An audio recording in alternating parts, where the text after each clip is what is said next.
Sa tim stihovima na usnama svoj dom u dalekoj Rusiji 1992. godine napustio je Konstantin Bogoslovskaj.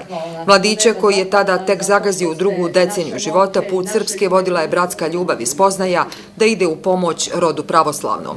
Za slobodu srpskog naroda u temelje Republike Srpske Konstantin Bogoslovskaj ugradio je svoj život.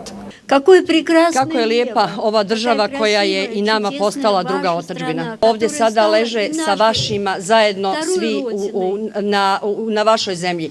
I Roman Zencov, iako tek dječak kada je brata ispratio na dalek put, razumio je da odlazi zbog obaveze prema braći po krvi, vjeri i tradiciji. Ovi momci su dali život za nama, bratski srpski narod. Spomenik poginulim ruskim dobrovoljcima u Višegradu nije samo svjedočanstvo podviga tog velikog i ponosnog naroda, već i mjesto svekolikog srpskog sjećanja.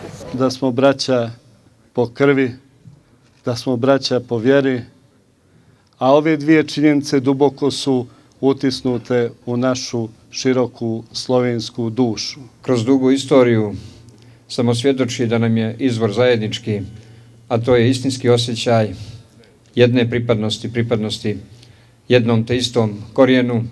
I kao nekad rame uz rame na braniku otadžbine, srpski i ruski junaci zajedno počivaju u zemlji za čiju slobodu su se borili.